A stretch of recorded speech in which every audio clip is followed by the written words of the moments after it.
Hello everybody.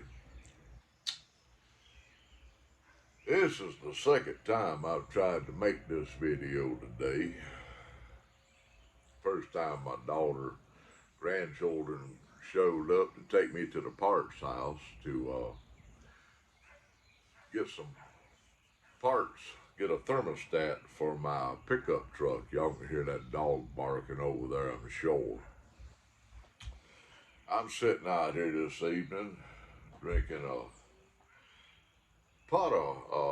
cup of coffee from a fresh pot that Mama just bought me a brand new coffee pot that most people today ain't never heard of. It's called a percolator. Now, if you've got enough white hair on your face or your head, you know what a percolator is because your grandparents or your parents had one. And it does make a perfect cup of coffee. It's a stainless steel, and it makes about the best cup of coffee I have had in a many years. I'm smoking my little Salvanet, my Meerschaum, my little naked lady ship, Meerschaum here, the bow of a ship, what I'm assuming it's supposed to be.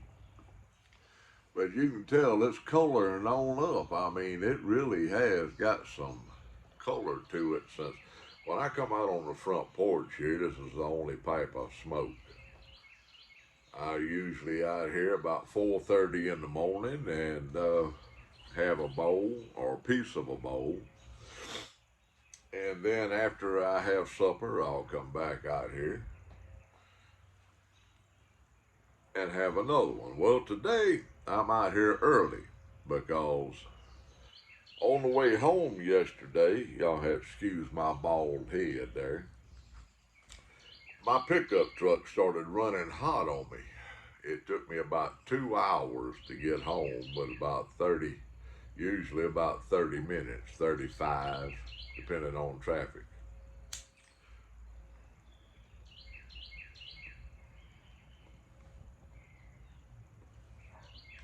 I'd have to drive for a little while and stop and let it cool off.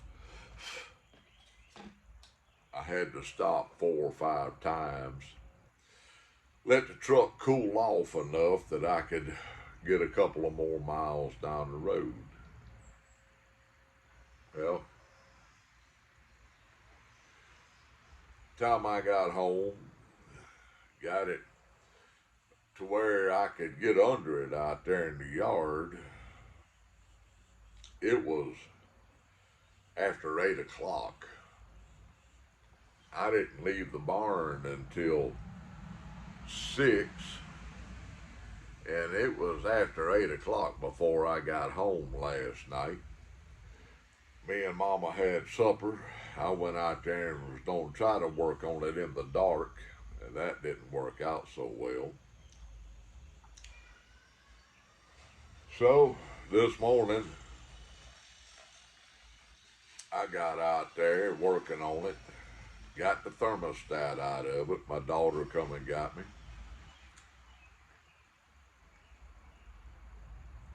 Had to go to 3 different parts houses to get the thermostat.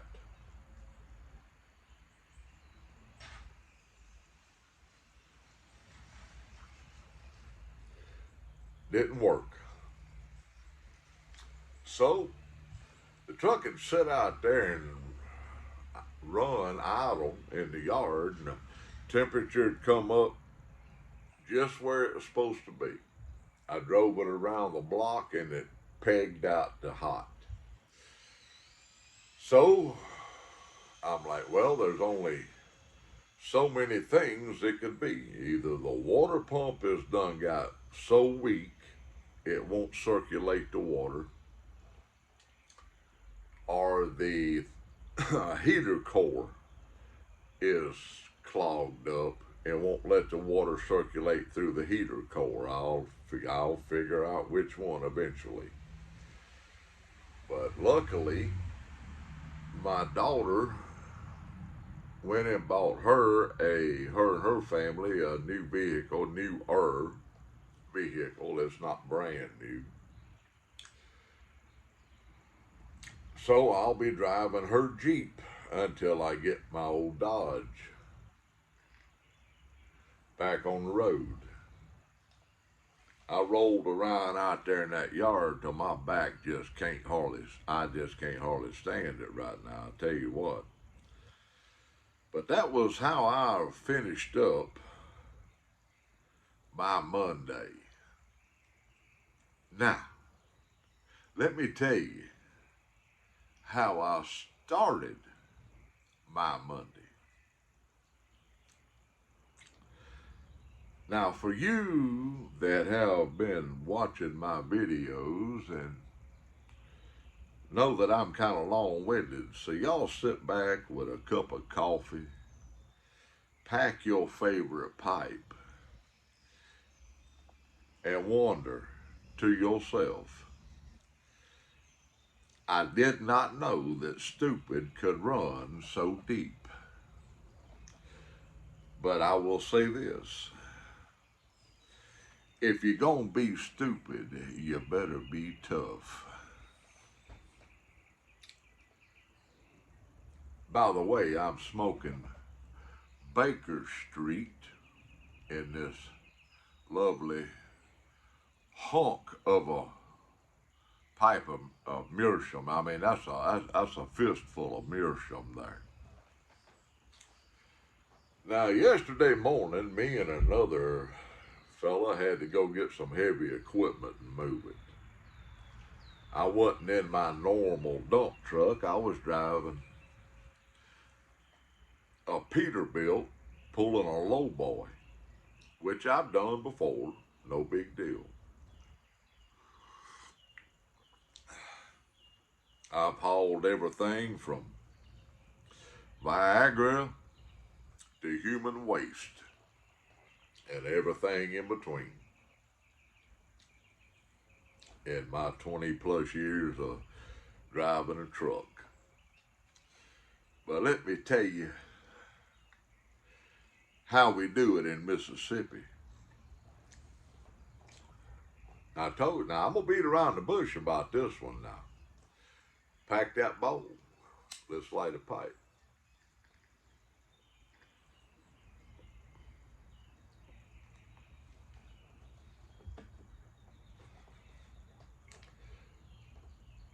Me and old boy got about 10 miles from the barn. Well, one red light caught me, so I had to stop, and he went on. Well, there's a few miles in between red lights there. Well, just as I was coming up to that next red light, and I was on a pretty good incline, I probably had that crawler hoe, which most people, if you don't know what a crawler hoe is, look up the term excavator. It's got big tracks on it, and it digs dirt, swivels on them tracks. Crawler hoe is what we call them in the construction field, but a lot of people these days call them excavators. You know, I reckon that's the proper term for them. Well, just as I'm running my mouth and my pipe's going out. Oh well, we can relight, can't we?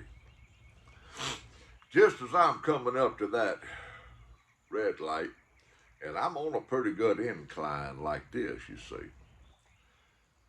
My truck goes whoof, whoof, whoof, and I hit the clutch because I'm coming to a red light and the truck goes dead.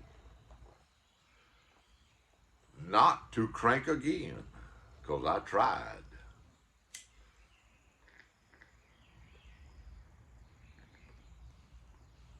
I called the boss,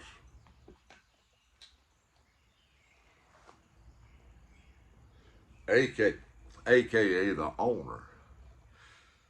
I told him where I was at, and I'm on a divided 4-lane highway, 2 lanes running each way with a medium in the middle. I'm back there with a red flagging traffic. Keep some idiot from running into the back of my lowboy. Well, the boss shows up with his 1-ton pickup truck and his son. And I'm thinking, okay, he's gonna try to pull me over on the shoulder of the road. Now this excavator just itself is excess of 20 tons. Plus the lowboy trailer and the truck I was driving. So you're probably in the excess of 34 to 35 tons.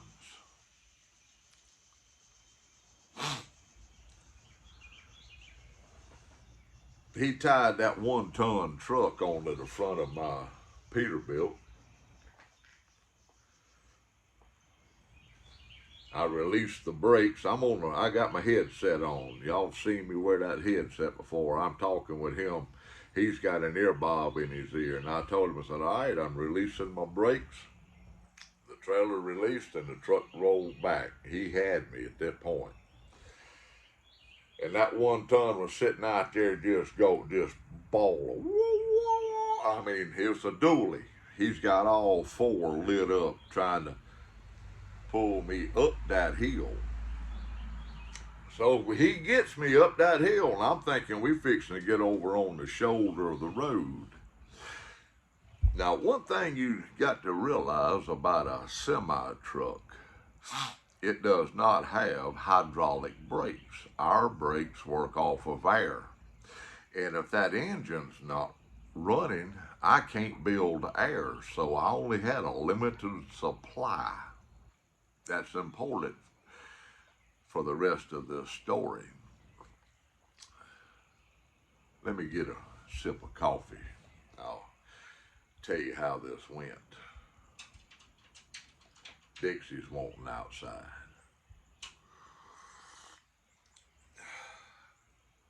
She just don't have to stay right there. She's looking at me through the door. So we get over the top of this hill. He's like, I think we can make it to the yard. Go for it. I had 80 pounds of air pressure, all I had. So I'm using a hand valve on the steering, just below the steering wheel to control the brakes on the trailer. Not touching the truck brakes at all, just the trailer. So when we would go downhill, I'd have to be on riding the brakes on that trailer to slow down so I wouldn't run over him, right? Yeah. If they had been a police officer within the county that had even the inkling that we were doing what we were doing, me and him both would have been in the ditch in handcuffs, waiting on a straitjacket to go to the state insane asylum. Do you hear? Do you smell what I'm stepping in?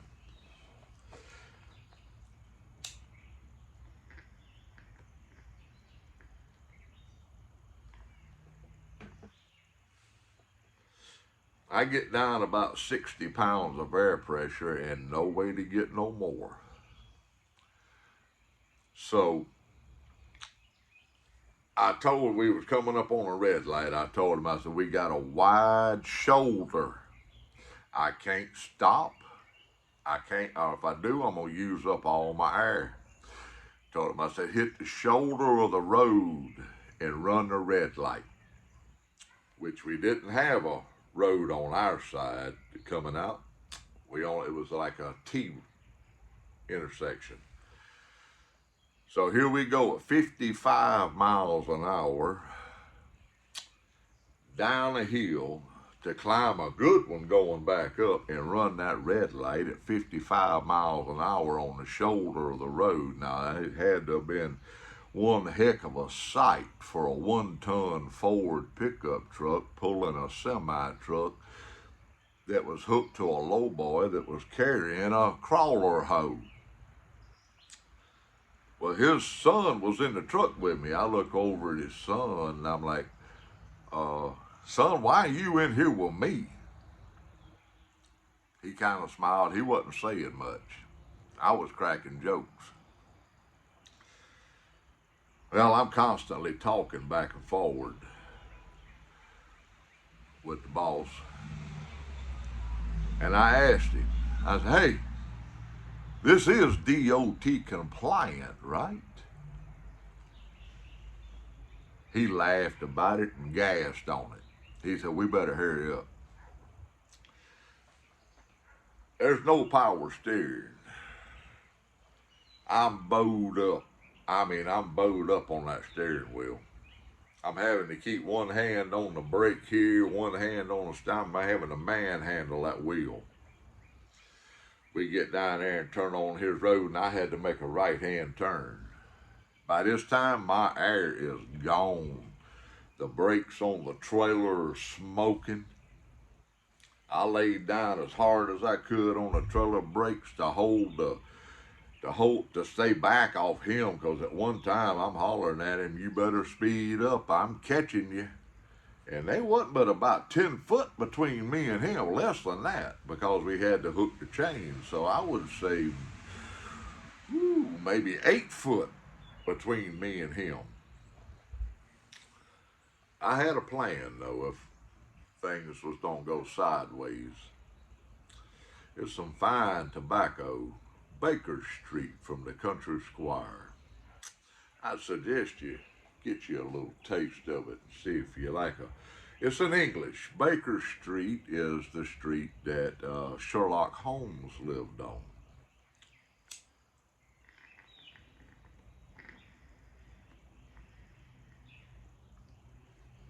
Well, when I made that right hand turn onto his street, I'm grabbing that steering wheel. I'm pulling with everything I had in me. And I knew the next turn was gonna be where we were gonna mess up, because we had to come into his driveway a hard left. And I knew if he didn't swing out wide, I wasn't going to be able to swing out wide. And he didn't swing out as wide as I wanted him to. And I'm pulling on that steering wheel, turning left with everything I had. And his son was pushing on the steering wheel. We got that truck and trailer over 3/4 of the way into his driveway, and the rear of the trailer bottomed out in the ditch. We got it out of the road. I jumped out of that truck and run back there and looked, and it was sitting at a pretty good angle, about like that, at the edge of the ditch. Now, you talking about just a normal sized driveway I'm having to bring that lowboy into. So I grabbed Dixie, grabbed my stuff. He run me back there to my dump truck. It was already running. I jumped in my dump truck and left. And they come out there with the bulldozer and another truck and put some air to the Peterbilt to release the brakes. Them brakes was smoking. There was smoke coming all off the back of them brakes. I come out around that disaster waiting to happen, and I caught me another gear and I went to work. I laughed about that all the way. Hey, kitty. Well, at the time, it wasn't really nothing to laugh about, but now, you know,